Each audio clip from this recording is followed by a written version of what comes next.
আপনারা দেখছেন একুশে টেলিভিশন।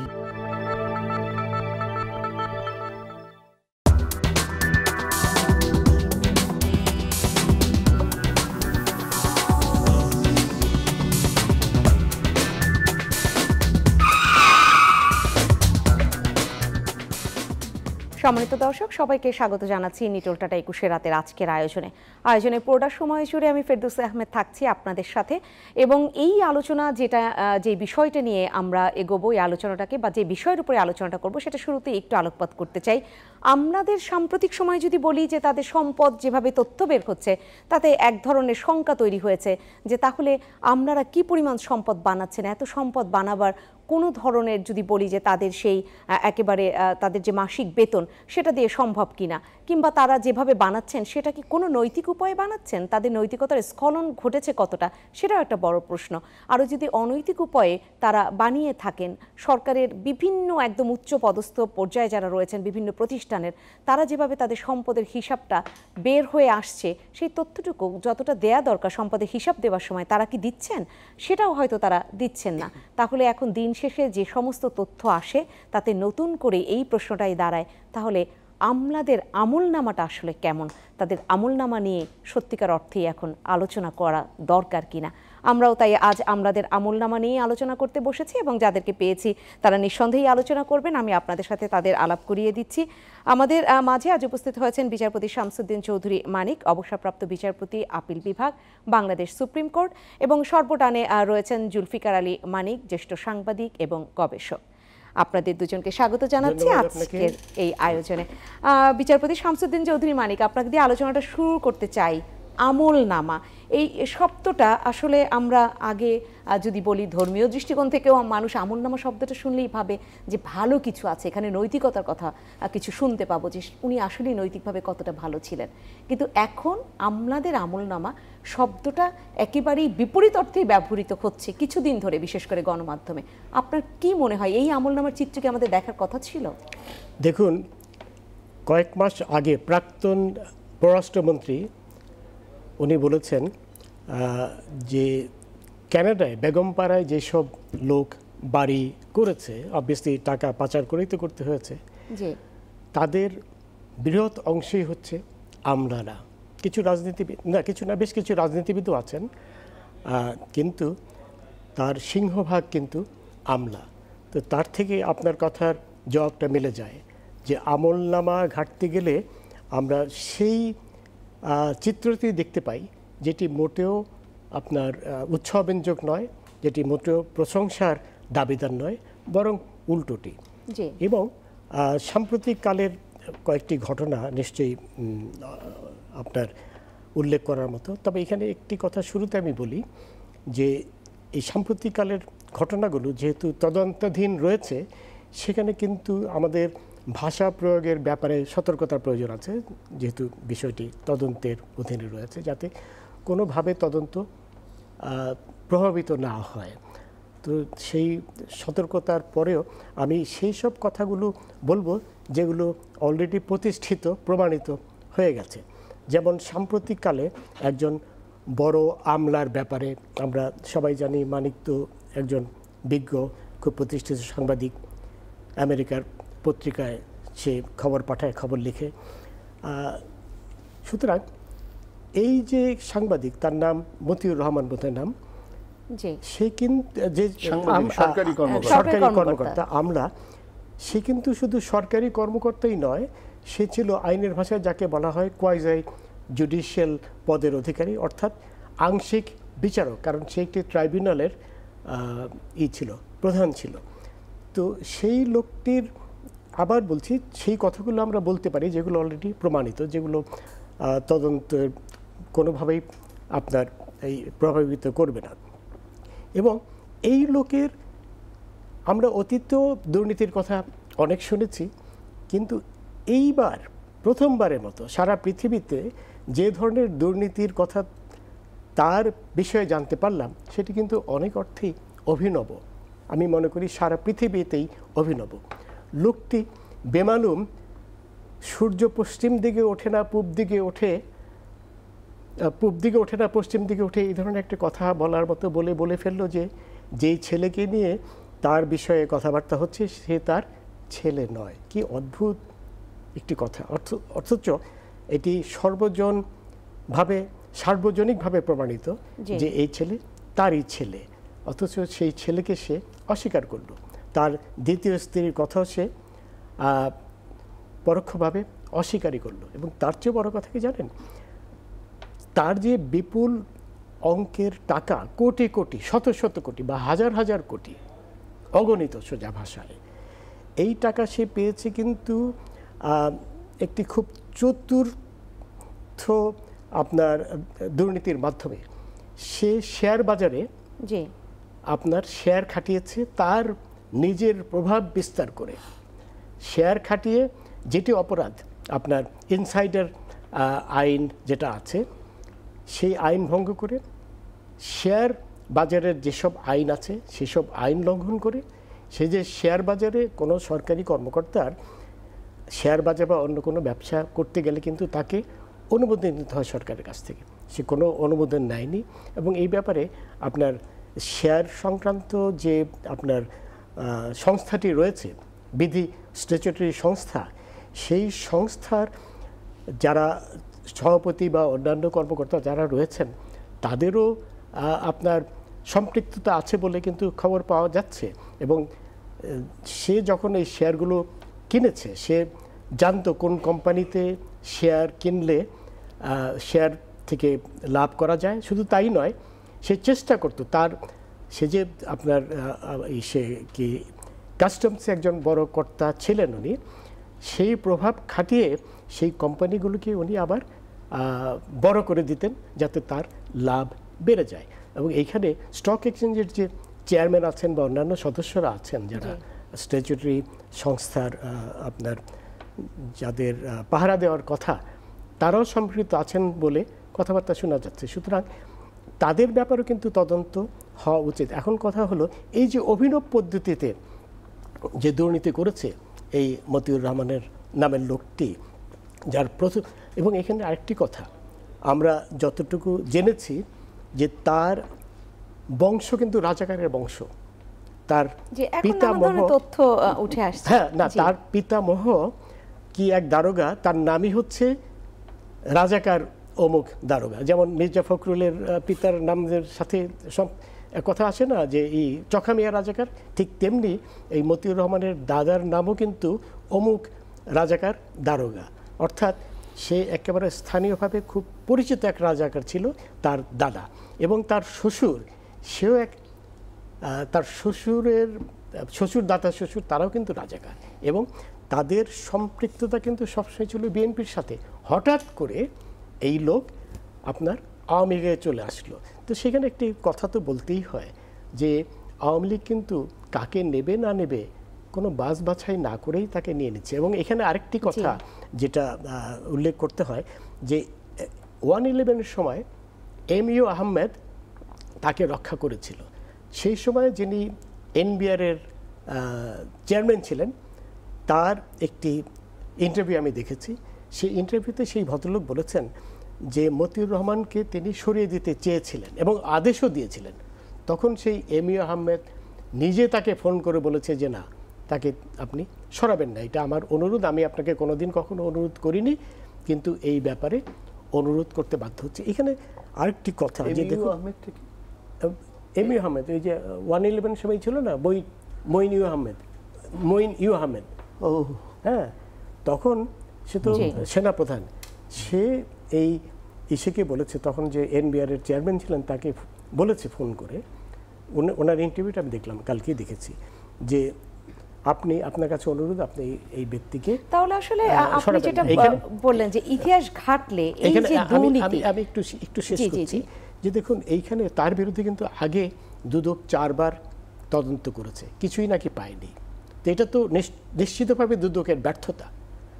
আজকে আমরা দেখতে পাচ্ছি সে হাজার হাজার, সে তার দ্বিতীয় স্ত্রী, তার প্রথম স্ত্রী, তার ছেলে হাজার হাজার কোটি টাকার মালিক, অথচ দুদক নাকি কিছুই খুঁজে পেল না, 4 বারই তাকে আপনার দিয়েছে। আরেকটা কথা, যতটুক জানা যাচ্ছে সে দেশ ছেড়ে পালিয়েছে, কারণ তাকে তো ওএসডি করা হয়েছে, ওএসডি করার পরেও কিন্তু তার ঈদের ছুটি শেষ হওয়ার পরেই তার সেই তার জায়গায় তার ফিরে যাওয়ার কথা, সে কিন্তু ফিরে যায়নি, যার থেকে অনুমান করা যৌক্তিক যে সে দেশ থেকে পালিয়েছে। যদিও আদালত এখন আদেশ দিয়েছে সে দেশ থেকে যেন পালাতে না পারে, কিন্তু যদি পালিয়ে গিয়ে থাকে তাহলে, এবং যদি পালিয়ে গিয়ে থাকে তাহলে তো এই কথা আবারও সেই পিকে হালদারের মতো ঘুরে ফিরে আসে যে কিভাবে পালালো, কিভাবে তাকে সেটা দেশের মধ্যে আটকে রাখা গেল না, কারণ এর আগে বেনজির আহমেদের নামও উচ্চারিত হয়েছে। আমি জুলফিকার আলী মানিক আপনার কাছে আসতে চাই, যেটা বিচারপতি শামসুদ্দিন চৌধুরী মানিক এতক্ষণ বলছিলেন, তার মানে ইতিহাস ঘাটলেও এটাই প্রমাণিত হয় যে দুর্নীতিটা ছিলই বাংলাদেশে একদম স্বাধীনতা সেই পূর্ববর্তী সময় কিংবা স্বাধীনতা উত্তর, এই স্বাধীনতার এত বছর আমরা পার করেও এগুলাই পাচ্ছি। সেই জায়গাটা আমি আপনার কাছে একটু আলাদা করে এভাবেই জানতে চাই যে এই দুর্নীতিকে যখনই এরকম কোনো একজন সরকারি কর্মকর্তা বা এরকম কর্মচারী দুর্নীতি বের হয়, আমরা বলি যে বা সেই প্রতিষ্ঠানও বলবার চেষ্টা করে যে এটা ব্যক্তি পর্যায়ে হয়েছে, এটা ব্যক্তির দায়, সেটা যেমন রয়েছে ঠিক আছে ব্যক্তির দায়, কিন্তু এখানে এইটা সংঘবদ্ধ দুর্নীতি বলা যায় কি না, কারণ তিনি এই দুর্নীতি একা করবার সুযোগটা কি করে পেলেন, তার আশপাশে যারা রয়েছেন বা যদি বলি রিপোর্টিংয়ে যারা রয়েছেন, যাদের কাছে রিপোর্ট করতে হবে, সেই সরকারি কর্মকর্তা কর্মচারীদের যে এক ধরনের নিয়ম নীতি রয়েছে, সেই ধারাও তো বলে না যে 2 লাখ টাকার বেশি সম্পদ কিনলে তাকে জানিয়ে কিনতে হবে। সেখান থেকে তাহলে এই দুর্নীতিকে কি দুর্নীতি বলা যায়, এটা একটু শুনতে চাই। কোন দুর্নীতি? মতিউর রহমানের যাদেরটা এখন বের হচ্ছে, সেটা এনবিএ কর্মকর্তা হোক, সেটা সাবেক আইজিপি হোক, ওই যে 2, 4, 5টা বের হয়েছে, এগুলি তো কেন বের হচ্ছে আমরা এখনো পরিষ্কার না। আমি সাংবাদিক হিসেবে বলছি, এটা কারো কোথাও স্বার্থের আঘাত লাগছে, কারো কোথাও কিছু দ্বন্দ্ব তৈরি হয়েছে, কারোর সাথে বিরোধ কারো তৈরি হয়েছে, বিরোধের কারণে যারা জানে তাদের কেউ কোনো গোষ্ঠী কারোটা বের করে দিচ্ছে আর কি। মনে করেন গর্তের মধ্যে সাপ আছে 100টা, সাপের বাচ্চাও আছে কয়েক হাজার, ঠিক আছে, আমরা জানি, কিন্তু এখন কেউ কোনো কারণে একটু বিরক্ত হয়েছে, 2-1টা বাচ্চা বাইর করে আয় না, বলছে এগুলিরে মার, কিন্তু ভিতরে কিন্তু বাকিগুলোরে ঠিকই লালন পালন করতেছে, ব্যাপারটা এরকম কি। এখন আমি একটু, আপনি আমাকে এই কয়েকটা জিনিস, এই পার্টিকুলারলি যেই মতিউর রহমান, এই যে এনবিআর এর কর্মকর্তা বলেন, সোনালী ব্যাংকের ডিরেক্টর ছিলেন, মানে এখন আপনি যদি বলেন যে উনার সম্পর্কে আর কি, উনারটা জিজ্ঞেস করতে চাচ্ছেন তো কেমনভাবে দেখছি ব্যাপারটা, আমি আপনাকে 3টা জিনিস একটু পড়ে শোনাই, আমি নিয়ে আসছি আপনার সাথে আলোচনাটা যেন তথ্য ভিত্তিক করতে পারি। 20 সালে, আজকে থেকে 4 বছর আগে, 20 সালের সেপ্টেম্বরে ইত্তেফাক পত্রিকায় একটা রিপোর্টে বলা হচ্ছে, তখন পৌরসভা এবং ইউনিয়ন পরিষদ নির্বাচন সামনে আর কি, প্রার্থী মনোনয়ন দেওয়ার ক্ষেত্রে সতর্ক আওয়ামী লীগ, ক্ষমতাসীন দল সতর্ক। কিভাবে সতর্ক? স্বাধীনতা বিরোধী ও তাদের পোষ্যদের আবেদন গ্রাহ্য না করার সিদ্ধান্ত হয়েছে। কোথায়? ক্ষমতাসীন আওয়ামী লীগে। রাজাকারের ছেলে নাতি স্বজনদের যারা বিভিন্ন উপায়ে ক্ষমতাসীন আওয়ামী লীগে অনুপ্রবেশ করেছেন, তৃণমূল থেকে তাদের মনোনয়নের জন্য নাম প্রস্তাব না করার নির্দেশ দেয়া হবে। তারপরও কোনোভাবে তৃণমূলে নাম প্রস্তাব করলে কেন্দ্র তাদের বাদ দিয়ে দিবে। কত কঠিন একটা অবস্থান দলের, না? কবে? 20 সালে পৌরসভার ইউপি স্থানীয় সরকার নির্বাচনে, 4 বছর আগে। এবার আসেন এই যাকে নিয়ে আপনি আলোচনার প্রসঙ্গ তুললেন, মতিউর রহমান সরকারি কর্মকর্তা, ওনার স্ত্রী সম্পর্কে এই ইত্তেফাকেই কয়েকদিন আগের একটা রিপোর্ট, হেডলাইন বলি শুধু, এই হেডলাইনটা হচ্ছে মতিউরের প্রথম স্ত্রীর সম্পদের পাহাড়, রাজাকারের নাতনি এখন আওয়ামী লীগের নেত্রী। 20 সালে কিন্তু বলেছে এই রাজাকার বাদ দিয়ে সব করবে। এখন উনি তো চেয়ারম্যানও, ভদ্রমহিলা, এই যে উপজেলা, উনি চেয়ারম্যান হয়েছেন 23 সালে, আওয়ামী লীগের সিদ্ধান্ত 20 সালে, ঠিক আছে। এবার আসেন এই ভদ্রমহিলার যিনি স্বামী, যাকে নিয়ে আলোচনা মতিউর রহমান সম্পর্কে, একই দিনে ইত্তেফাক 2 দিন আগে হেডলাইন বলতেছে, সব আমলেই মধু খেয়ে ধনকুবের মতিউর, করতেন শিবির, উত্থান শুরু বিএনপির আমলে।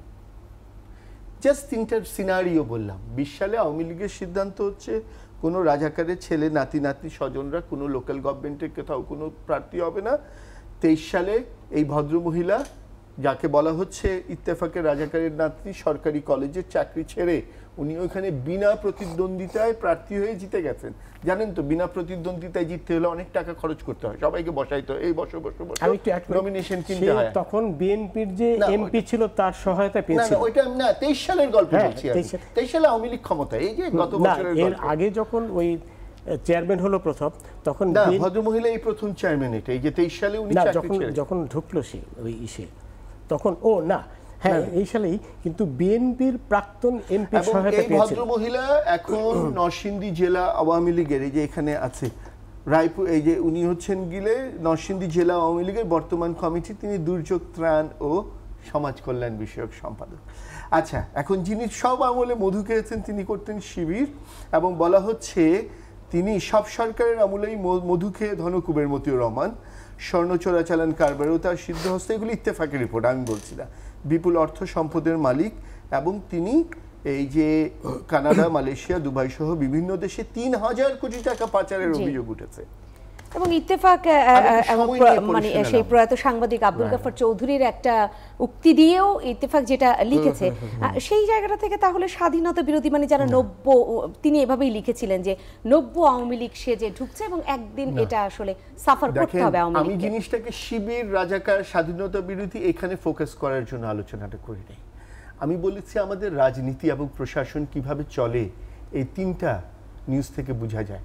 অর্থাৎ আদর্শ দিয়ে চলে না, নীতি নৈতিকতা দিয়ে চলে না, মূল্যবোধ দিয়ে চলে না, সততা দিয়ে চলে না, যোগ্যতা দিয়ে চলে না, ন্যায্যতা দিয়ে চলে না, ন্যায় অন্যায় বিচার করে চলে না। এই রাজনীতি এবং সমাজ চলে ব্যক্তি, পরিবার এবং দলের স্বার্থ অনুযায়ী। যেই কারণে আমরা যখন ছোটবেলা থেকে বড় হয়েছি, আমরা একটা স্লোগান শুনেছিলাম, ব্যক্তির চেয়ে দল বড়, দলের চেয়ে দেশ বড়। এখন এই বয়সে যখন মরার কাছাকাছি আগাচ্ছি, এখন অনুধাবন করছি স্লোগানটা আসলে মুখে তারা যা বলতো আর যারা প্র্যাকটিস করেছে, প্র্যাকটিসটা শেষ করি আমি, আমাকে জাস্ট 10 সেকেন্ড প্র্যাকটিসটা শেষ করি। এই স্লোগান এটা পিঠেটা না বললে হবে না।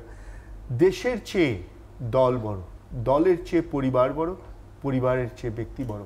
এটাই হচ্ছে বাংলাদেশের উল্টোটা হয়েছে চিত্র, সেটা আপনি বলছেন না। আপনার কথার সাথে আমি যুক্ত করতে চাই, তাহলে আমরা যারা সাধারণ মানুষ, আমরাও আগে কথায় কথায় একজন যদি এরকম দুর্নীতি করতো, দুর্নীতিবাজ মানুষকে দেখলে আমরা বলে বসতাম যে সে হচ্ছে চোর, বাটপার, ঘুষখোর, এই শব্দগুলো তো প্রচলিত ছিল। এখন তো আমরাও কেউ বলি না, আমরাও বরঞ্চ বলি যে আমি ওই জায়গাটা একটু পিছিয়ে আছি, আমি ভালো, আমি সুযোগের অভাবে ভালো। আমি যদি ভালো দাবি করি যে সুযোগের অভাবে, যারা সৎ তারা সুযোগের অভাবে, সমাজটাই এরকম হয়ে গেল কেন? না, সমাজটা হয়ে গেল কেন বলি, এই যে একই সময় ইত্তেফাকের একটা হেডলাইন আরেকটা বলি, যিনি এই আওয়ামী লীগেরই এই গত ক্যাবিনেটের মন্ত্রী ছিলেন, প্রতিমন্ত্রী, উনি হচ্ছেন সাবেক পরিকল্পনা প্রতিমন্ত্রী ডক্টর শামসুল আলম। কয়েকদিন আগে বলেছেন এই প্রতি বছর বাংলাদেশ 7 থেকে 8 বিলিয়ন ডলার বা 81 থেকে 92 হাজার কোটি টাকা বাংলাদেশ থেকে পাচার হয়। এই টাকা পাচার থেকেই ডলার সংকটের শুরু, অর্থাৎ প্রতি বছর হয়, কিন্তু এটা নতুন কিছু না। এখন আপনার যখন মনে করেন, ওই যে মনে আছে তো ছোটবেলায় যেটা, যে মা বাবা যদি 5 টাকা দিয়ে বাজার করতে পাঠাইতো, আপনি ওখান থেকে 5 থেকে 10 পয়সার বেশি সরাইতে পারতো না কেউ। এখন যদি 5,000 কোটি টাকা দিয়ে বাজার করতে পাঠান, সে ওখানে থেকে হয়তো 1-1.5 হাজার কোটি টাকা মেরে দিতে পারে। বাজার বড় হচ্ছে, আমার সক্ষমতা বড় হচ্ছে, চুরির দুর্নীতিরও আয়তন এবং সাইজ বড় হচ্ছে, সক্ষমতা বড় হচ্ছে। এখন আমি আপনাকে বলি, এই যে এগুলি পড়ে শোনালাম, আপনি বলেছেন আমাকে প্রশ্ন করার সময় দুর্নীতি তো নতুন না, পুরাতন। ইয়েস, আমি আপনার একটা শোতে আগেও বলেছি, সুনির্দিষ্ট প্রশ্ন করেছি, সেটার আমি উত্তর চাচ্ছি আপনার কাছে। যে আমরা হয়তো এখন এনবিআর কর্মকর্তা ডক্টর মতিউর রহমানের কথা বলছি, কখনো আমরা সাবেক আইজিপি বেনজির আহমেদের কথা বলছি, এইগুলো যখন চলে আসে আমি জানতে চাচ্ছি, তখন প্রতিষ্ঠানও বলবার চেষ্টা করে এই ব্যক্তির দায় প্রতিষ্ঠান নিবে না। কিন্তু উনি যখন এই সম্পদ, আমি সাবেক সেই আইজিপি বেনজির আহমেদের কথাই যদি ধরি, উনি যখন এত এত সম্পদ করলেন, ওনার তো 2 লাখ টাকার বেশি সম্পদ কিনে ওনার উপরস্থ কাউকে জানানোর কথা, স্বরাষ্ট্র মন্ত্রণালয়ের সচিবদের জানার কথা, তাহলে তারা কেন জানলেন না? আচ্ছা, জানলেন না, এটার কারণ খুব সহজ উত্তর আমি বলি, দুর্নীতিটা তো কেউ এককভাবে করে না। সেখানেই জানতে চাচ্ছি, এটা ব্যক্তি বাংলাদেশে শুধু না, পৃথিবীর যে কোনো দেশে কোনো একজন মানুষ যদি যে কোনো অপরাধ, দুর্নীতি, অন্যায় নিয়মিতভাবে এবং ধারাবাহিকভাবে করতে চায়, সে একা পারবে না, তাকে এটার একটা চক্র তৈরি করতে হবে। অর্থাৎ ওই চক্রে কে থাকতে হবে, তার দুর্নীতি করতে দেওয়ার সুযোগ দেবে যারা, দুর্নীতি করার পরে ওটা হজম করার সুযোগ দিবে যারা পাহারাদার ধরার তারা ধরবে না, সবাইকে ওই দুর্নীতির ভাগ বাটোয়ারা তারা দিবে, রাইট? এই কারণেই হয়। আর যে ধারাবাহিকভাবে করতে যে পারবে না, একবার করলেই সে ধরা পড়বে। এই আমাদের দেশে গ্রামে কোন একটা ছেলে ফেসবুকে 2 লাইন লেখে সরকারের রাগ হওয়ার পরে তাকে আধা ঘন্টার মধ্যে ধরে জেলে ঢুকায় দেয় না, থানায় নেয়। আর আপনি বছরের পর বছর যুগের পর যুগ দুর্নীতি করে টাকার পাহাড় বানাচ্ছেন, সম্পদ বানাচ্ছেন, জমি কিনতেছেন, ব্যাংকে টাকা রাখতেছেন, শেয়ার মার্কেটে কেলেঙ্কারি করতেছেন, অর্থ পাচার করতেছেন, ডলারের সংকট করতেছেন। আর আপনি বললেন যে আমরা জানি না, আর ওই সুন্দর চেহারা দেখে বুঝি নাই যে সুন্দর চেহারার আড়ালে এরকম একটি কুৎসিত উদ্দেশ্য ছিল। এগুলি কারা বলে জানেন তো? যারা দুর্নীতির অংশীদার, যারা দুর্নীতির সুবিধাভোগী। আমি শেষ করি, দুর্নীতির সুবিধাভোগী যারা দুর্নীতিকে পৃষ্ঠপোষকতা দেয় এবং সুবিধা পায়, তারাই দুর্নীতিবাজরা ধরা পড়ার পরে তাকে ছুঁড়ে ফেলে, বলে ওটা ব্যক্তির দায়। কারণ ওই যে কান টানলে যে মাথা আসে, আমি যেন টানটা না পড়ি। কিন্তু মনে রাখতে হবে বাংলাদেশ একটা অদ্ভুত দেশ। এরশাদ কিন্তু দুর্নীতির প্রথম প্রতীকে পরিণত হয়েছিলেন 80-র দশকে। হি ওয়াজ এ আর্মি চিফ, হি ওয়াজ এ সিএমএলএ, চিফ মার্শাল অ্যাডমিনিস্ট্রেটর। তারপরে উনি উর্দি খুলে উনি প্রেসিডেন্ট হয়েছেন। হি ওয়াজ এ প্রতীক, দুর্নীতির প্রতীকে পরিণত হয়েছিলেন। এই যে আজকে যেমন হাজার হাজার উনার সাথে কে দুর্নীতি করছে, মন্ত্রী, এটা ওইটা, কিন্তু এরশাদকে দেশের মানুষ 5টা আসনে 91 সালেই জিতিয়েছে। শুনেন, এখানে অনেক কিছু সাংস্কৃতিক প্রবলেম আছে। আমরা আমাদের অস্থি মজ্জায় আমার বাবা দুর্নীতি করে খাওয়ালে সব ঠিক আছে, তোমার বাবা দুর্নীতি করলে আমি তোমার পছন্দ করি না, জেলে যেতে হবে। নো, আমাদের মানুষ হিসাবেও ঠিক হতে হবে। কিন্তু রাজনীতি দুর্নীতিগ্রস্ত, এবং রাজনীতি যখন দুর্নীতিগ্রস্ত হয়, প্রশাসন সবকিছু দুর্নীতিগ্রস্ত। আরেকটা শেষ করে দেয় 10 সেকেন্ডসে, বাংলাদেশটা কেউ নিজের মনে করে না। আমলারা মনে করে আমরা তার মালিক, পলিটিশিয়ানরা মনে করে আমরা তার মালিক, যে ক্ষমতায় থাকে সে মনে করে আমি এখন এটার মালিক, তারপরে ব্যবসায়ীরা মনে করে আমি মালিক, যারা রেমিটেন্সের যোদ্ধা তারা মনে করে এই দেশের মালিক আমি, পুলিশ মনে করে আমি মালিক, অন্য বাহিনীগুলি মনে করে আমি মালিক, সবাই ভাগ ভাগ করে মনে করে এই দেশের মালিক আমি।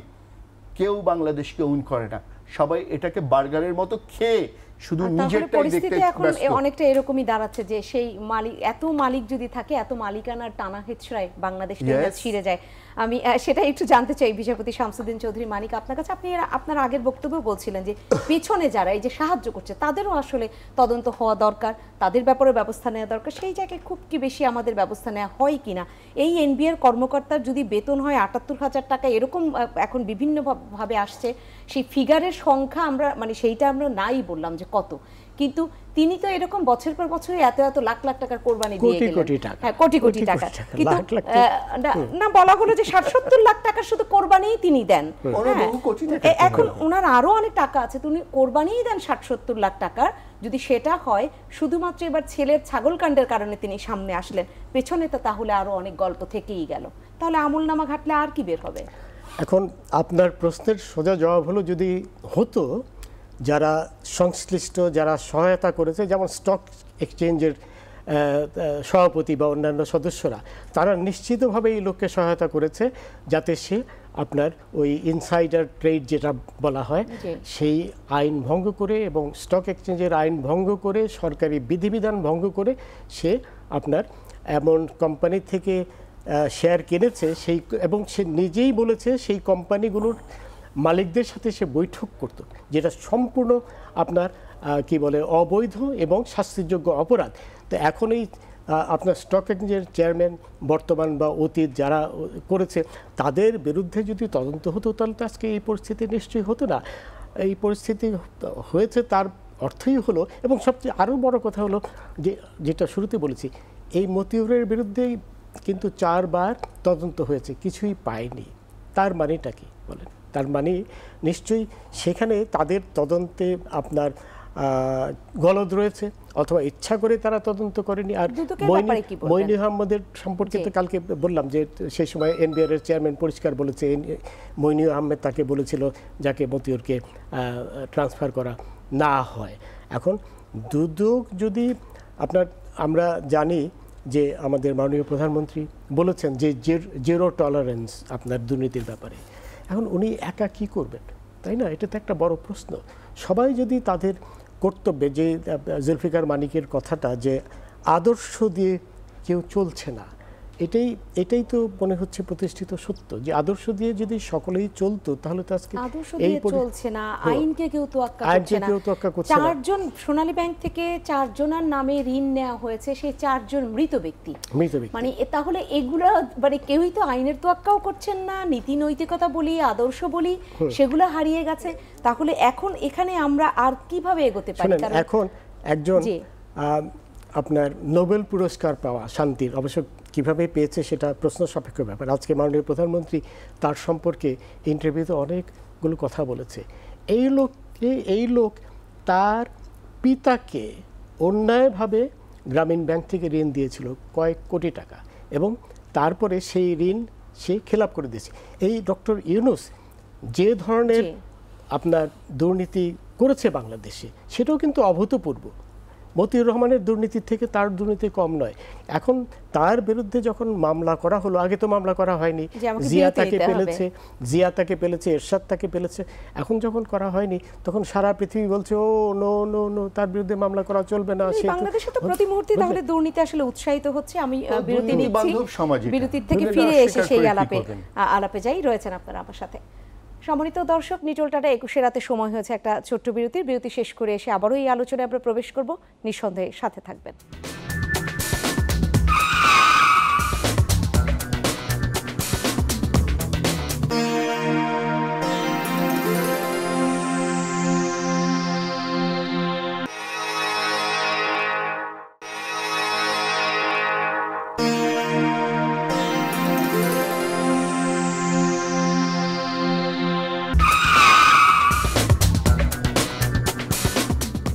আবারও ফিরে এলাম নিটোল টাটা 21 রাতের আজকের আয়োজনে। আজকে আমরা শিরোনামটা ঠিক করেছি যে আমলাদের আমলনামা। কারণ আমলনামা ঘাটতে গেলে এখন যা বের হয়ে আসছে তাতে এই দেশ প্রতি মুহূর্তে বোধহয় লজ্জা পাচ্ছে, এভাবেই বলতে হচ্ছে দেশের একজন নাগরিক হিসাবে। কারণ যেটা হবার কথা, আমলারা যেভাবে কাজ করবেন সেই জায়গাটা তারা সেভাবে কাজ করছেন না। তাদের যে পরিমাণ সম্পদ থাকার কথা, বিশেষ করে সম্পদের যে হিসেব দেবার কথা, সেই হিসেব দিতেও তারা অনেক বেশি আগ্রহী না, বা হিসাব দেওয়াটা তারা প্রয়োজন বোধ করেন না।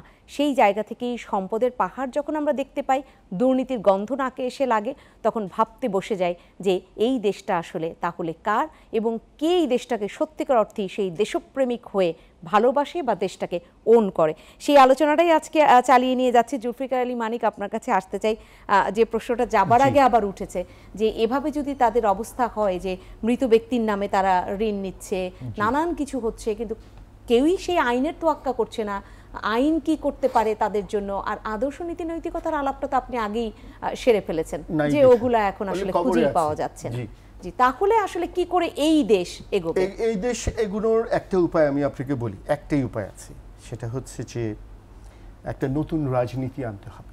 কেন বলি? আমাদের রাজনীতিটাই তো দুর্নীতিগ্রস্ত। মনে করেন আপনি একটা বাড়ির মালিক, আপনার বাড়িতে দারোয়ান রাখছেন না, পাহারাদার, কাজের লোক রাখছেন, ড্রাইভার রাখছেন, এদের কাজ কি? ডিউটিটা করবে, আপনি ওটার মালিক, আপনাকে শ্রদ্ধা করবে, সালাম দিবে। সেই যদি দেখে আপনি নানান রকম অন্যায় অনিয়ম করে বেড়াচ্ছেন এবং ওগুলি গোপন রাখার জন্য তাদেরকে বকশিশ দিয়ে যাচ্ছেন, সেই কিন্তু অন্যায় করার সুযোগটা পাবে, আপনাকে অশ্রদ্ধা করার সুযোগ পাবে, আপনাকে বিপদে ফেলার সুযোগ পাবে। এই রাষ্ট্রের মালিক হচ্ছে জনগণ। এই জনগণের হয়ে রাজনীতির এই দেশটা পরিচালনা করার কথা। রাজনীতি নিচে যদি নষ্ট হয়ে দুর্নীতিগ্রস্ত হয়ে যায়, ওই যে বাড়ির দারোয়ান, ড্রাইভার, দেশের যারা যারা পাহারাদার, নানান কাজ, আমলাই বলেন আর নানান বাহিনী বলেন আর এটা যাই বলেন, কেউ কিন্তু আর তাকে রেসপেক্ট করবে না। ও তোমার এটা বলে দিব, কিন্তু তুমি আমারে দিয়ে এই আকামটা করাইছো, তুমি যেহেতু আকামটা করায় এত টাকা নিছো, আমারে ভাগ দিছো, এখন আমি আরেকটা আকাম করে ওর থেকে বেশি টাকা আয় করব।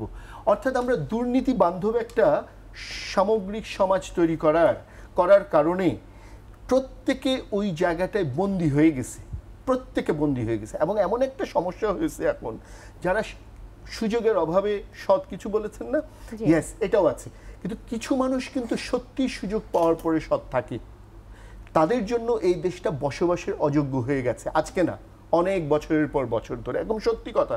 কারণ তারা সুযোগ পাওয়ার পরেও সৎ যে থাকতে চায়, এটা বাকি লোকেরা চক্ষুশূল হয়ে যায়। আরে অসৎ হইলে তোমার প্রবলেমটা কি, হয়ে যাও, নাহলে চুপ করে বসে থাকো, এটার কথা বলতে পারবে না। ইয়েস, তার এই কথাগুলো এই জন্য বললাম যে আমরা তো দুর্নীতি বান্ধব সমাজ তৈরি করেছি, যেখানে দুর্নীতিকে উৎসাহিত করা হয়, পৃষ্ঠপোষকতা দেওয়া হয়। আপনি একটু আগে বলেছেন না খবরের কাগজে, আমি যখন ছোট স্কুলে পড়ি সেই 70-এর দশকের শেষে এবং 80-র দশকের প্রথম ভাগে, তখন 5 টাকা সচিবালয়ে কেউ ঘুষ খাইলেও পত্রিকার পাতায় ফ্রন্ট পেজে বক্স করে ছাপা হতো 5 টাকা ঘুষ খাইছে। আর আজকে বাংলাদেশের বাস্তবতা হচ্ছে ঘুষ ছাড়া কোনো কাজ হবে না। আপনি আমলাদের কথা বলেছেন না, মানুষ যেভাবে মূল্যায়ন করে আমলাদেরকে এবং সরকারি কর্মকর্তা যারা পাবলিকের টাকা খায়, ওরা যে বেতনটা পায় মাস শেষে সেটা শুধু চাকরির খাতায় নাম লেখানোর জন্য, আর কাজ পেতে হলে তাদেরকে কি আপনার ঘুষ দিয়ে করাতে হবে। দিস ইজ অ্যাবাউট আমলনামা, অ্যাবাউট আমলাস। কিন্তু তাদের তো এই যে মাসিক বেতনটা বাড়ানো হয়েছিল যে মাসিক বেতন ভালো হলে ঘুষ খাবে না, তাহলে সেই যুক্তিটা কোথায় মিলল? না না, এটা তো 18 সালের নির্বাচনের পরে প্রধানমন্ত্রী বলেছিলেন আমি পে স্কেল বাড়িয়ে দিচ্ছি, সবার আয় সুযোগ সুবিধা বাড়িয়ে দিচ্ছি সরকারি, ফলে আর কোনো দুর্নীতি অন্যায় ঘুষ এগুলি বরদাস্ত করা হবে না। বক্তৃতা দিয়ে কি দেশ চলে? সত্যি সত্যি সবাই তো ভালো ভালো বক্তৃতা দেয়। আমি তো আমার জীবনে কোনো নেতাকে, কোনো লোককে, কোনো চোর আমলাকেও, অন্য যে কোনো চোরকেও, ব্যবসায়ী, এনিবডি মাইকে দাঁড়ায় তো তাকে খারাপ কথা বলতে শুনি নাই। চর্চাটা করেছে খারাপ। বক্তৃতা দিয়ে দেশ চলে না, আর এই দেশের মানুষকে বক্তৃতা দিয়ে বোকা বানানো হয়েছে। অর্থাৎ আমরা বিশ্বাস করেছি লোকগুলি মাইকে দাঁড়িয়ে যে সুন্দর কথা বলছে সেটাই বোধহয় সে করবে। নো, সেটা বলেছে আপনাকে আফিম খাওয়িয়ে ডুবিয়ে রাখবে, আর সে হচ্ছে দুর্নীতি করে দেশ চালাবে, দুর্নীতি করে বিদেশে টাকা পাচার করবে, দুর্নীতি করে সে চাকরি করবে। That is the reality. এই রিয়ালিটি আপনি যদি স্বীকার না করে নেন, শুনেন, দলবাজি, তেলবাজি, ধান্দাবাজি, চাপাবাজি এইসব করে তো দেশ চলবে না। দেশ চালাইতে হলে স্বীকার করতে হবে। If you are in a disease, ডাক্তারের কাছে যাবেন, ডায়াগনোসিস করবে, প্রতিটি প্রবলেম, প্রতিটি সমস্যা, প্রতিটি রোগ যদি ঠিকমতো স্বীকার না করে বলতে পারেন, ডাক্তার আপনাকে ঠিকমতো ওষুধ দিতে পারবে না। You will not be get rid of this. সেখান থেকে নিরাময় আসলে সম্ভব না। ফলে আপনাকে স্বীকার করতে হবে। শুনেন, আপনি অন্যায় দুর্নীতি সবকিছুকে তোষণ করে যদি বলতে থাকেন সব ঠিক আছে, নো, তাহলে সমাধানটা বলে দিচ্ছি। বাংলাদেশের সাহস করে একটি প্রজন্মকে এগিয়ে এসে বলতে হবে আমরা এই প্র্যাকটিসের মধ্যে নাই, আমরা মুখে যা বলবো আমরা তাই করব। আমার বাবা দুর্নীতি করলেও আমি পুলিশকে ডেকে বলবো। কোন প্রজন্ম আসলে এগিয়ে আসবে? বিচারপতি শামসুদ্দিন চৌধুরী মানিক, আপনাকে শুনতে চাই, যদি আমি যদি চিন্তা করি যে বাবার দুর্নীতির এই টাকায় ছেলে তার শখ মিটাচ্ছে, আমি এত লাখ টাকার মানে সবচেয়ে দামি ছাগলটা কিনবো, তাহলে সেই প্রজন্ম কি এগিয়ে আসবে যে আমার বাবা দুর্নীতি করেছে আমি করব না, আমার বাবা রাজাকার ছিল আমি একদম দেশপ্রেমিক হব? এটা আমরা কি আসলে আমাদের ইতিহাস বলে কিনা যারা রাজাকার ছিল পরবর্তীতে তারা যতই দেশপ্রেমিক হবার চেষ্টা করেছে বা মুখোশ ধরার চেষ্টা করেছে, পরবর্তীতে আমরা কি সেই মুখোশের আড়ালে আর কিছু খুঁজে পেয়েছি, নাকি সেই রাজাকার সেই পরিচয়টি আমরা বারবার খুঁজে পেয়েছি? আপনার কাছে আমি একটু এটাই শুনতে চাই। দেখুন, দুর্ভাগ্যবশত রাজাকারের বংশধররা কিন্তু পরিবর্তিত হয়নি। তারা তাদের পূর্বপুরুষরা ৭১ও বাংলাদেশের স্বাধীনতা চায়নি। এখনও যারা চলে গেছে তো গেছে, যারা জীবিত আছে তাদের বংশধর তারাও কিন্তু এখন বাংলাদেশের স্বাধীনতা বিরোধী। এটা হচ্ছে এবং দুর্নীতিবাজদের ব্যাপারেও কিন্তু একই কথা। জুলফিকার মানিক একটি অত্যন্ত সত্য কথা বলেছেন যে অনেক লোক আছে যারা সত্যি সৎ, অনেকে সুযোগের কারণে, সুযোগ তো আমার মনে হয় সবারই হয়, যে এক কাহিনী আছে না যে রাজা বলেছিল এক দুর্নীতিবাজকে তুমি ঢেউ গণো, আর কোনো কাজ নেই। সেও কিন্তু সেই ঢেউ গণনার মাধ্যমে দুর্নীতির পথ খুঁজে পেয়েছিল। নৌকাকে বললো যে পয়সা দে, তুই তো ঢেউ নষ্ট করছিস, তাই না?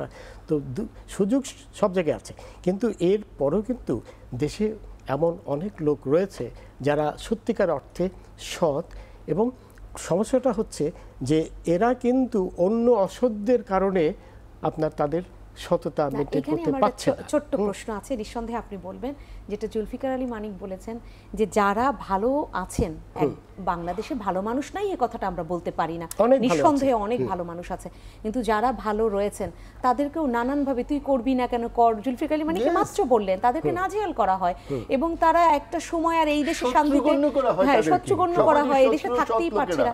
তাহলে তাদের যদি আমরা কদর, আমরা তো নিজেরা যদি বলি যে আমি দুর্নীতিবাজ, আমি খারাপ কাজ করছি, আপনি পাশে ভালো আছেন, আমি আপনাকে কোনোভাবে ভালো থাকতে দিব না, আর তারপরও যদি সমস্ত প্রতিবন্ধকতা ঠেলে আপনি ভালো থাকেন, আপনাকে আমি একদম এই চেয়ার ছাড়া করার জন্য উঠে পড়ে লেগে যাব, তাহলে আসলে আপনি ভালো হয়ে কিভাবে এই দেশটার জন্য ভালো কাজ করতে পারবেন? এখন এইটাই যে কথাটা আপনি বললেন, এই যে মতিউর রহমানের ছেলে, এটি প্যারাডক্স যে ঘুষ খেয়েছে তার বাবা, সে নিজে কোটি কোটি হাজার হাজার কোটি টাকা বানিয়েছে, তারপরে আবার কোরবানি দিতেও কিন্তু তার বাধে না। কেমন প্যারাডক্স। এবং আরেকটা জিনিস দেখা গেছে যে তার বাড়িতে, সেই মতিউর রহমানের বাড়িতে মসজিদ আছে, তারপরে আপনার মাদ্রাসা আছে, সেখানেও কিন্তু সে অনেক টাকা খরচ করেছে, যেটা হলো প্যারাডক্স। অর্থাৎ এই দুর্নীতির টাকা হালাল করার জন্য সে ধর্মেও কিন্তু নিজেকে আপনার ধার্মিক বানিয়েছে, বুঝলেন। সম্ভবত এটা ভেবেই যে এই মসজিদ মাদ্রাসা দিলে তার সমস্ত পাপ বেহেশতে প্লট পেয়ে যাবে, বুঝলেন। এই যে এখন যে কথা জুলফিকার মানিক যেটা বলেছে, যে এই যে প্রতিবাদ, এই প্রতিবাদ আজ থেকেই শুরু করতে হবে, আজ থেকেই প্রতিজ্ঞা নিতে হবে। যে মানুষ জানে যে তার পিতা রাজাকার ছিল বা দুর্নীতিবাদ ছিল, তাকে বলতে হবে আই ডিজোন মাই ফাদার, আমি আমার বাবাকে আপনার কি বলে করছি, বাবাকে ডিজোন করছি, হি ওয়াজ ব্যাড, সে খারাপ ছিল, আমি তার পদাঙ্ক অনুসরণ করব না, আমি তার বিরুদ্ধেই আপনার নিয়েছি। এখানে আরেকটি কথা, জুলফিকার মানিক একসময় স্টার, ডেইলি স্টার পত্রিকার খুব নামি দামি সাংবাদিক ছিল, এখন তো অবশ্য নিউ ইয়র্ক টাইমসের সাংবাদিক সে। তো সেই প্রসঙ্গে বলতে চাই যে মাহফুজ আনাম সাহেব, সেই পত্রিকার সম্পাদক, ওনার প্রতি আমার বেশ শ্রদ্ধাবোধ রয়েছে। তার প্রতি শ্রদ্ধা জানিয়ে আমি একটি কথা বলতে চাই। সম্প্রতি দেখলাম উনি বলেছেন যে বেনজির সাহেব সম্পর্কে তার কাছে অনেক তথ্য ছিল, কিন্তু উনি সাহস পাননি তার বিরুদ্ধে লিখতে। এটা তো একটা চরম পরাজয়ের কথা। একজন সাংবাদিক, এই কথা আমি শিওর জুলফিকার মানিক আমার সাথে ডিসএগ্রি করবে না, একজন সাংবাদিক এই ধরনের কথা বলতে পারে না। সাংবাদিক, আইনজীবী, তাদের হতে হবে সিংহের মতো সাহসী, এবং তারা এই ধরনের কথা যদি বলে যে আমরা সাহস পাইনি লিখতে, তাহলে তো মানে সাংবাদিকতা পেশাকেই সে আপনার অবমূল্যায়ন করলো। দেখুন মানিক মিয়ার কথায় আসি, ৭১ পূর্ববর্তী সময়ে উনি কি সেই সব ভয় পেয়েছেন? না, তেমন সাংবাদিক ছিলেন যারা নৈতিকতার সাথে কখনোই আপোষ করেনি। ওই জায়গাটা সম্পর্কে যে কথা বলেছেন, তাকে জেলের দেওয়া হয়েছে, আপনার থ্রেড দেওয়া হয়েছে, বিভিন্ন থ্রেড দেওয়া হয়েছে, তারা তো নমনীয় হননি কখনো। সুতরাং এখন যদি আপনার মাহফুজ আনাম সাহেবের মতো সাংবাদিক বলে উনি সাহস পাননি, এটা তো অত্যন্ত চরম লজ্জার কথা। এই ধরনের কথাগুলোর কারণেই কিন্তু আপনার এই দুর্নীতি প্রসার পাচ্ছে। তারা যদি, সাংবাদিকরা যদি এগিয়ে আসতো, কারণ সাংবাদিকরাও কিন্তু একটা বিরাট ফ্যাক্টর এই দুর্নীতি দমনের বিষয়ে, যাদের বলা হয় দেশের চতুর্থ অঙ্গ।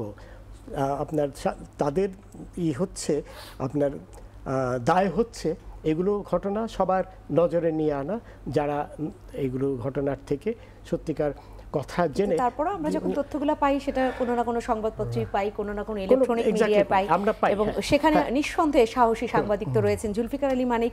কারণ যদি সেটা না থাকতো তাহলে আমরা তথ্যগুলো কোথা থেকে পেতাম বা কিভাবে আসতো? বা বিভিন্ন সময় আমি আপনার কথাও যদি বলি, আপনি নানান সময় মৌলবাদ মানে উগ্র যে একদম সাম্প্রদায়িকতা, সেটার বিরুদ্ধে আপনি কথা বলেছেন। আপনি ২১ রাতের এই স্টুডিওতে বলেছেন বা এই টেবিলে বসে বলেছেন যে তাতে যদি আমার জীবনটা চলে যাবে, আমাকে বলতেই হবে সত্য কথা।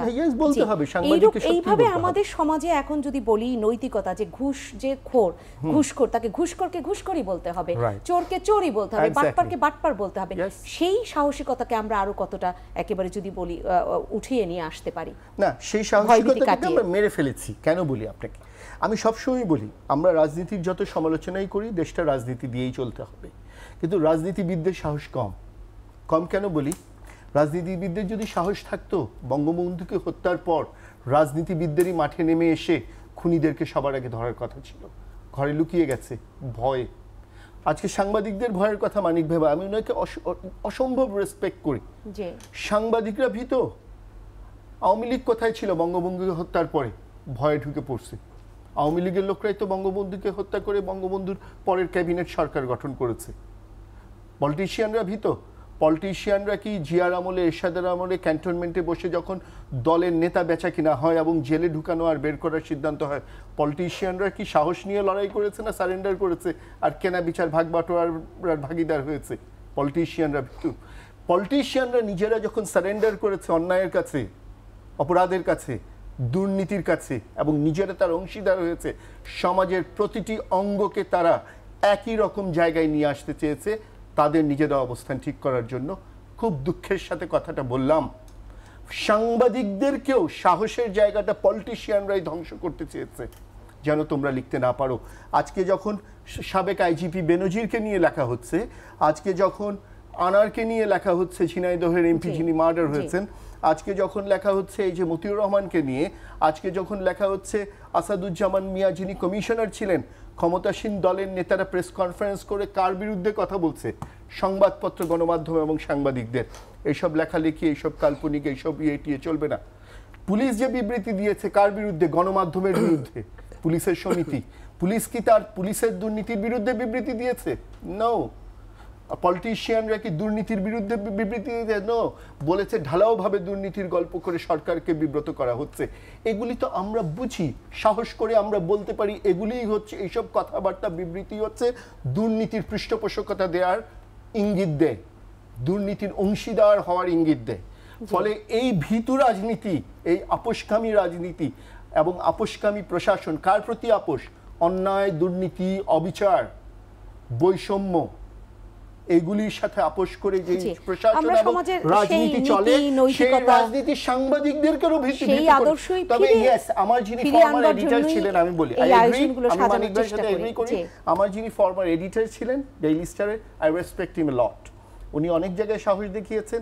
ওনার পত্রিকার মাস্টারের নিচের স্লোগানটাই হচ্ছে journalism without fear and favour. ফলে যিনি journalism without fear and favour বলেন, উনি ফিয়ারের কথা বলতে পারেন না। ইয়েস, উনি সাহস দেখাতে গিয়ে বিপদে পড়তে পারেন, সেটাই হচ্ছে গিয়ে ওই সাংবাদিক। আমিও এই যে এত কথা বলছি, আমি বের হয়ে মরতে পারি, আমাকে মারতে পারে, মামলা দিতে পারে, এইসব কথা বলার জন্য কোনো না কোনো ভাবে আমাকে অপদস্থ করার চেষ্টা করতে পারে। সাহস হারাইলে হবে না। ইয়েস, কিন্তু সাহসটা হারাতে বাধ্য করছে কে? That's the politician. আমরা এক হচ্ছে ভয় দেখিয়ে, আরেক হচ্ছে কিনে, প্রলোভন দেখিয়ে। সাংবাদিকরা কেউ ভীত হচ্ছে, কেউ বিক্রি হচ্ছে, এটাও অস্বীকার করা যাবে না। সমস্ত চেহারা রাজনীতি থেকে সমাজের সব জায়গায় কেউ টাকায় বিক্রি হচ্ছে, কেউ ভয়ে কুকড়ে যাচ্ছে। ঢেলে সাজাতে হবে আপনাদের কথা থেকে, তাই মনে হচ্ছে। বিচারপতি শামসুদ্দিন চৌধুরী মানিক, কি বলবেন? একদম শেষে চলে এসেছি, অল্প করে শুনে আমি শেষ করব। সবাইকে সাহস দেখাতে হবে। দেখুন, শুরুটা কে করবে? যদি বলি যে শুরুটা আমরা বিভিন্ন প্রফেশনের কথা বলি, শুরুটা কার করা উচিত? ব্যাপারে বঙ্গবন্ধুর কথাই আসি, তার প্রসঙ্গে আসি। বঙ্গবন্ধু যখন বাংলাদেশের স্বাধিকারের কথা ভেবেছিলেন, সেই 1948 সাল থেকেই কিন্তু, তখন তার নীতি ছিল, যদি তোর ডাক শুনে কে না আসে তবে একলা চলো রে। উনি একলা চলেছেন। উনি যে সাহস দেখিয়েছেন, জীবনের একটা বড় অংশ উনি জেলখানায় তার কেটেছে। উনি কিন্তু ভয় পাননি কিছুকে। তার সাথে অন্য যারা ছিল, আতাউর রহমান খান বা অন্যান্য, এমনকি আপনার আরও অনেক নেতা ছিলেন কিন্তু আওয়ামী লীগের, যারা ভয় পেয়েছেন। এমনকি সরওয়ার্দী সাহেবও তো বাংলাদেশের স্বাধীনতার কথা আপনার ওইভাবে যেভাবে বঙ্গবন্ধু চিন্তা করেছেন করেননি, মৌলানা ভাসানী করেননি, ফজলুল হক সাহেব, তারা ভাবতেন, কিন্তু তারা কিন্তু কীভাবে এগিয়ে যেতে হবে এটা কিন্তু ভাবেননি। একমাত্র বঙ্গবন্ধু, এখন উনি একলা চলো নীতি অনুসরণ করে এটা করেছিলেন বলে তো আমরা বাংলাদেশের স্বাধীনতা পেয়েছি, বাংলাদেশ স্বাধীন হয়েছে। সুতরাং এইভাবে বঙ্গবন্ধু যেভাবে একলা চলো নীতি দিয়ে শুরু করেছিলেন, সেটা তো 25 বছর পরে হলেও সেটা ম্যাটেরিয়ালাইজড হয়েছে, বাস্তবায়িত হয়েছে। ওইভাবে সবাইকে ওইভাবে যদি দৃঢ়ভাবে প্রতিজ্ঞা করতে হয় যে না, আমরা সমাজকে কলুষমুক্ত করব, দুর্নীতিমুক্ত করব, আমরা সবাই সেই আপনার উদ্যম গ্রহণ করি, তাহলেই আমরা সফলতার দিকে আসলে আসতে হবে। সেই সিদ্ধান্ত কোন প্রফেশন আগে এগিয়ে আসবে বা কোন মানুষ এগিয়ে আসবে, সেটা আসলে সুনির্দিষ্ট হবে। আমি একটা কথা বলি, আমি শেষ করব। আতাউর রহমান খান, মৌলানা তর্কপাকিশ, আরও অনেকেই কিন্তু ছিলেন আওয়ামী লীগের নেতৃত্বে, কিন্তু কেউ তো বঙ্গবন্ধু হতে পারেননি, জাতির পিতা হতে পারেননি। কারণ জাতির পিতার মধ্যে যে সাহস ছিল, যে সাহস নিয়ে উনি এগিয়েছেন, তার মৃত্যু হতে পারে, তাকে ফাঁসি, তার প্রতিদিন জেলখানায় দেওয়া হতো, সেই সাহসটা নিয়ে এগিয়েছিলেন। তাহলে নিত্য নতুন যে এক একজনের সম্পদের আলাদিনের চেরাগ বের হয়, আসলে সেই রকম আলাদিনের চেরাগ নয়, বরং এই আলাদিনের চেরাগ বন্ধ করতে হলে সেই রকম সাহসের আলাদিনের চেরাগ হয়তো দরকার। সেটা সেই চেরাগ নিয়ে কে আসবেন? আপনি বলেছেন একটি প্রজন্মকে দাঁড়াতে হবে। আর এর বাইরে আর কোনো ভাবনা আপনার রয়েছে কিনা শুনে নিয়ে শেষ করি। এখন সরকারের তো সবচেয়ে প্রধান দায়িত্ব, কিন্তু আমরা তো বুঝতে পারছি সমস্ত political party, political system administration, business, বেসরকারি খাত দুর্নীতি ছেয়ে গেছে, অ্যাবসলিউটলি, একদিনে ছায় না। এটা হচ্ছে 52 বছরে একটু একটু জমতে জমতে এখন এটা এভারেস্টকে অতিক্রম করেছেন, এভারেস্টের একটু তলে আছে, চূড়া পরের কথা। কিন্তু একটা জিনিস বন্ধ করতে হবে, এটা এই সরকারও চাইলে পারে, সেটা হচ্ছে এই যে professor Yunus Nobel peace prize পেলেই যে তিনি আইনের ঊর্ধ্বে না, এটা যেমন আমরা বলি, খুব দৃঢ়তার সাথে বলি, উনার প্রতি শ্রদ্ধা রেখে, এটাও বলতে হবে আমার দল করলেই, মুক্তিযুদ্ধ করলেই, মুক্তিযোদ্ধা করে দুর্নীতি করার কোনো লাইসেন্স নাই। একজন মুক্তিযোদ্ধাও যদি অন্যায় করে, দুর্নীতি করে, ছাড় না, কারণ অন্যায়ের সাথে কোনো আপোষ করা যাবে না, সেটা যেই হোক, সেটা আমার দলের হোক। এটা বক্তৃতায় না যে অন্যায়কারীর পরিচয় অন্যায়কারী নয়, কাজে প্রমাণ করতে হবে এবং আত্মসমালোচনার অভ্যাস রাজনীতি এবং সমাজে তৈরি করতে হবে। অর্থাৎ সবকিছু খারাপ তার আর সব ভালো আমার, কিন্তু আসলে আমারও সব ভালো না, তারও সব খারাপ। এই সংস্কৃতি দিয়ে দেশ ঠিক হবে না। আজকে হয়তো এটুকু শুনেই আমাকেও শেষ করতে হবে, কিন্তু আপনারা যেটা বললেন সেটা যদি জিস্ট আকারে আমি যদি উপস্থাপন করি, তাহলে দাঁড়ায় যে আসলে ভালো কাজের যেমন একজন ব্যক্তি ভালো কাজ করেছেন তার যেমন প্রশংসা করতে হবে, ওই ব্যক্তি যদি কোনো খারাপ কাজ করে তাকে বলতে হবে এবং তাকে সেই শাস্তি নিশ্চিত করতে হবে। সেই জায়গায় আমরা আজকে আলোচনাটা শেষ করে সেভাবেই এগিয়ে যাবার চেষ্টা করব। নিঃসন্দেহে অসংখ্য ধন্যবাদ জানাচ্ছি বিচারপতি শামসুদ্দিন চৌধুরী মানিক আপনাকে, জুলফিকার আলী মানিক আপনাকে অসংখ্য ধন্যবাদ। আপনাকে ধন্যবাদ। জয় বাংলা। সম্মানিত দর্শক, আপনাদেরকে অসংখ্য ধন্যবাদ জানাচ্ছি। আজকের এই আয়োজনে আপনারা ছিলেন আমাদের সাথে, পুরো আলোচনায় যতটুকু শুনেছেন তাতে যেটা একদম সংক্ষিপ্ত আকারে বলা যায় আমরা বলবার চেষ্টা করেছি, সেখানে আমরা প্রত্যেকে সে আদর্শটা খুঁজে বের করবার চেষ্টা করি যদি আদর্শ হারিয়ে গিয়ে থাকে, কারণ এটা তো একদম বিলুপ্ত হয়ে যায়নি। সেই আদর্শকে আমরা আবার খুঁজে নিয়ে যদি ধারণ করতে পারি এবং প্রত্যেকে সেভাবে কাজ করতে পারি, ঘুষখোরকে ঘুষখোরি বলতে পারি, চোর বাটপারকে চোর বাটপারি বলতে পারি, নীতি নৈতিকতার জায়গাটা যদি অনেক বেশি শক্ত অবস্থানে দাঁড়াতে পারি, তাহলে হয়তো এই বাংলাদেশকে আবার এগিয়ে নিয়ে যাওয়া সম্ভব। আর আমলনামা ঘাটলেও এরকম কিছু বের হবে না, নিঃসন্দেহে ভালো কিছু বের হবে। আমরা সেই সুদিনের প্রত্যাশায় শেষ করছি আজকের আয়োজন। সবাই ভালো থাকবেন, শুভরাত্রি।